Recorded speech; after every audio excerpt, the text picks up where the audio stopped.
Las Vegas, and welcome to Chris Garcia, the Conservative American. I am so proud and so blessed today to be an American citizen. And I want to start off the show, as I did with Basic Tribune, with just sending my condolences to the families and the victims of the Manchester terrorist attack. It was a cowardly act by ISIS. It was a cowardly act by the young 22-year-old man. I won't even ingratiate him by saying his name and making him famous. He will never get any fame on this show. It was a shame what he did. It was a cowardly act. Like most terrorists are, they are cowards. They won't face people. And they strap bombs and run, or they strap bombs to themselves and kill innocent people. In this case, there were so many young victims, some of them under the age of 10 years old.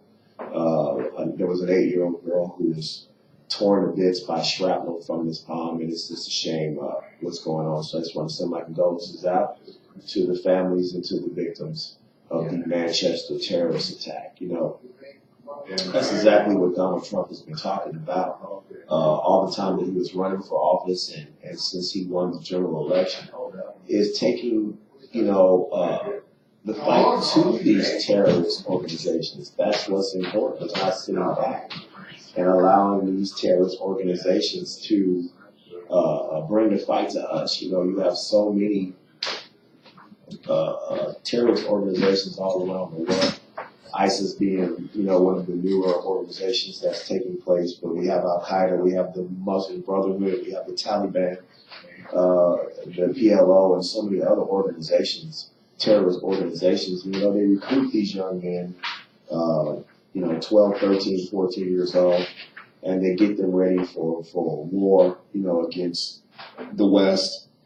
They brainwash them. They tell them that, they're going to have 100 virgins when they go to heaven, and their families are going to be taken care of, and that they're fighting the good fight. And they're not fighting the good fight. They're cowards.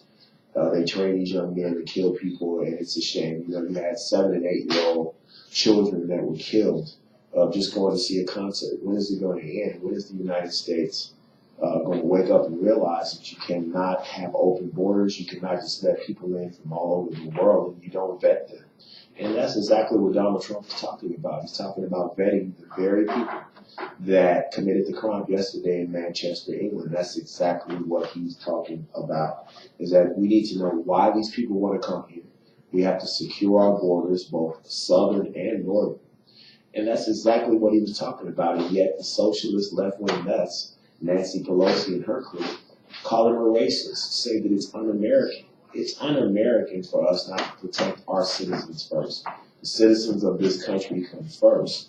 And that is his job, is to, as president, is to be the commander-in-chief and to protect the citizens of the United States of America. That's his job. That's what we elected him to do. And I think that that's what Donald Trump has been talking about. That's his job. That's what he's trying to do, is to keep our country safe and to vet people that want to come into our country. As we've said many times in our show, people in the United States, they have alarm systems on their house. They have gates around their house. Some have walls. Some of the rich have compounds that they live in. They just don't leave their doors open and let anybody walk into their house not knowing why they want to come in their house. Do they want to talk to them? Do they want to steal from them? Do they want to kill them? You would not just go to bed tonight, cut off your lights, and leave your doors wide open and say, hey, anybody that wants to come in, come in. That is not what happens. You take security measures for your own house. So imagine what the president feels like he needs to do. We are all his people. We are all his responsibility. Nobody wants to go to bed at night thinking, I left the wall open, I left the door open, and I let the people that come in here harm our people. Nobody wants to take responsibility for that. I harken back a lot of times to 9/11, and I remember one of the first things that I remember is George W. Bush reading to a bunch of elementary school children and reading books and having them stand up and read in front of him on 9/11. And I remember one of his advisors coming to him, and we all remember that sight, him whispering in his ear and letting Bush know that 9/11 had just happened, that the first of the Twin Towers had been attacked. And I just remember his face. And I know in his mind he had to be thinking, he was a new president. He hadn't been in office that many months.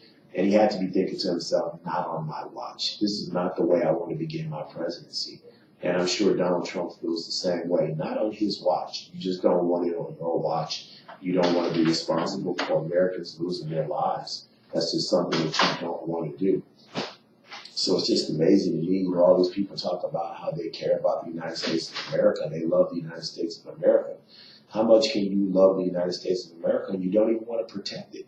You don't even want to protect it from its enemies. That's your first state of business, is to protect the homeland. And yet we want to leave our walls open. We want to leave our borders open. And we are called names and we are accused of horrible things like being racist or being whatever it is, simply because we don't want to leave our doors open and let anyone in, whether they be criminals, whether they be terrorists. You have no idea how these people have been trained. You have no idea how their minds have been twisted against the United States. A lot of them think the United States is the great Satan, is the great devil. We all remember those sights and those sounds when Iran held us hostages for 500 days back in the 80s. And it took Ronald Reagan to cut a deal with Iran and get our people back here.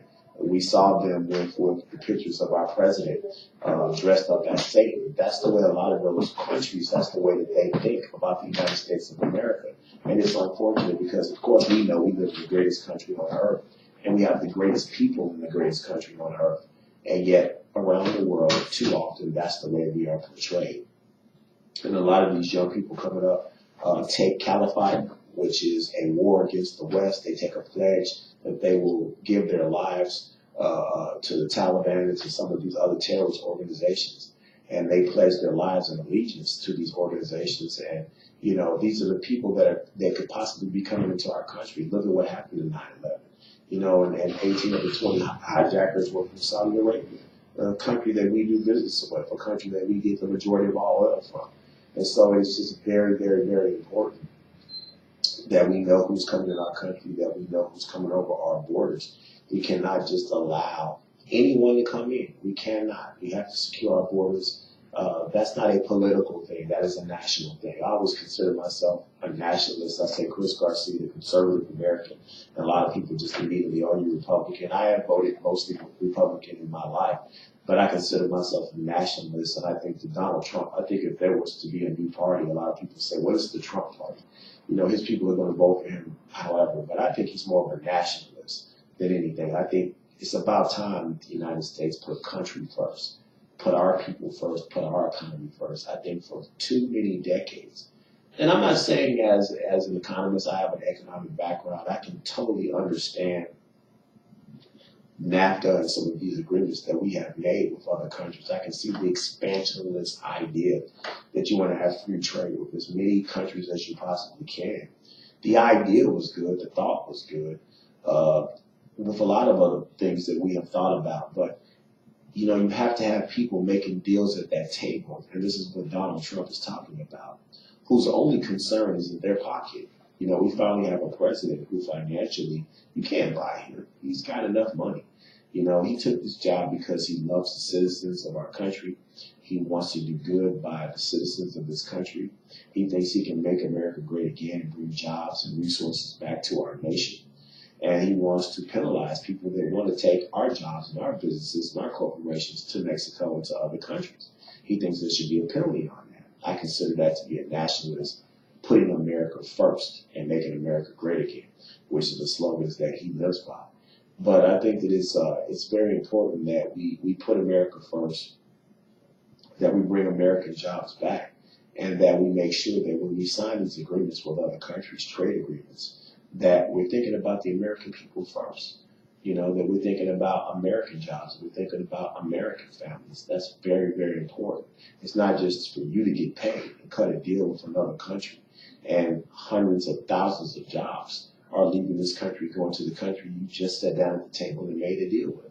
A lot of our deals that we've made with China as far as trade are one-sided. And a lot of people say, well, you know, they have cheap goods, they make cheap goods, they pay their people less. How are you supposed to compete with that? Well, I understand that. I'm a businessman and I understand myself. Of course, you're going to try and get the biggest bang for your buck. You're going to try and get the most return that you possibly can. But don't you think that it's possible a lot of these billionaires, they can also have plants in the United States as well? That you can also hire people in the United States as well? Everything doesn't have to be done overseas. There is a such thing as taking care of your own home, because if you're just building another country and your country is deteriorating, that's not going to be much of a country for you to come home to. It's not going to be much of a home for you to come home to. There's no way that you would go out and paint everybody else's house in the neighborhood and your house needs paint. So you always want to take care of home first, but there's nothing wrong with expanding it, making the whole neighborhood, making the whole world better off financially. There's nothing wrong with that, because the more neighbors that you have doing well, the less you have to worry about war, the less you have to worry about starvation, things that you will have to pay for down the road. So it's absolutely understandable that you want most nations to be doing well, of course, unless they support terrorism and so on and so forth. But you want most of our allies and most of our countries to be doing well, because financially it's good for the United States of America to do business with countries that have a healthy bottom line, and we can have free trade back and forth with them. But we want to take care of the United States first. And I just feel like over the last 2-3 decades that all of these trades have been one-sided. They have benefited the very few in our country and benefited very many other countries and very many administrations around the world. But it has not benefited the American people. And that would bear out in the statistics. There are over 100 million Americans on welfare. That is a record number. And Donald Trump is trying to, of course, cut that number down. And he's going to make it the ability to get on food stamps, the ability to collect welfare. He's going to make tougher restrictions on that. He's going to have cuts in his upcoming budget to the food stamp program. I think there's no doubt there are people in this country that need assistance. There's people in this country that need help. And we all being Christians, you want to help people. But at the same time, there are a lot of people that are taking advantage of the system. And we need to weed those people out. There are people, one of the requirements he's going to have is people work. And that's something that's on the books, but it's being used. People go around and collect signatures. It's not really work. It's just a requirement to go look for work. I think actual work, should be a requirement for them to collect from the taxpayers. After all, the taxpayers have to go out and work every day. The taxes are taken out of their check to support these people. So there's nothing wrong with them pitching in if you are able-bodied and to work, I don't care how many hours it is a week, to get assistance from other taxpayers. I think that's just fair. Pay your own share, pay your own way, and at least work for what you're getting. I don't think the taxpayers, it should be their burdens for them to get up every day and leave their families and go and work 8 and 10 to 12 hours to support people that are sitting there and don't want to work. I think that's un-American, and I think that everybody should have to get up and work, and everybody should have to contribute to this country and pay taxes if we want our country to continue to be a great country. So I think that's something that's just very, very important. And I think that's something I know that the liberals are going to argue with him about, as far as making cuts in those programs, cuts in the EPA. But a lot of those things are just ridiculous.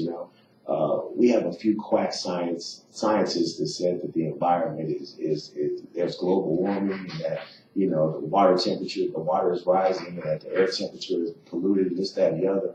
But there are also scientists that say, that's just a natural occurrence, that the world heats up, the world cools off. I mean, after all, we've had ice ages many, many, many times in the past. We've also had periods of warmth in our planet. And a lot of people say that there's no doubt that there is a carbon dioxide fingerprint that humans have left on the earth, especially after the Industrial Revolution. It's nothing to the extent that these scientists are saying, and they're saying that, oh my God, we're not going to be here in a couple of years if we keep going. And it's weird that the only time that they care about that is when it comes to American companies. Yet, a lot of these people do business overseas, do business in China, where they have one of the most lax EPA restrictions and some of the worst air quality, but they don't seem to mind bringing their plants and their businesses over there to do business. So do they really believe in what they're saying? Or are they just saying it to get out of the United States and go make their products overseas, where the restrictions are so more lax than they are in the United States of America? It is very difficult to have any kind of industrial plants here in this country now because of the EPA. It's very difficult to dig for natural gas, to dig for coal, to mine for a lot of our natural resources in this country because of EPA restrictions. I think that that's ridiculous. We're falling behind other countries as far as manufacturing, as far as digging for our own natural resources compared to other countries. And President Trump is cutting by 50% funding to the EPA because he thinks it is just ridiculous. He's sending a clear message to Barack Obama and to the past administration that we are going to dig for natural resources in this country. We're going to dig for clean coal and other things that can help us heat our homes and have us energy independent, where our total economy is not dependent upon Saudi Arabian oil and OPEC. That we're not dictated our oil prices. That at one time and point we have to become energy independent. We have to be able to take care of ourselves, because you never know what's going to happen. And I believe that the fight for oil and the fight for natural resources has led to a lot of wars, and I think that's something that we cannot afford in the future.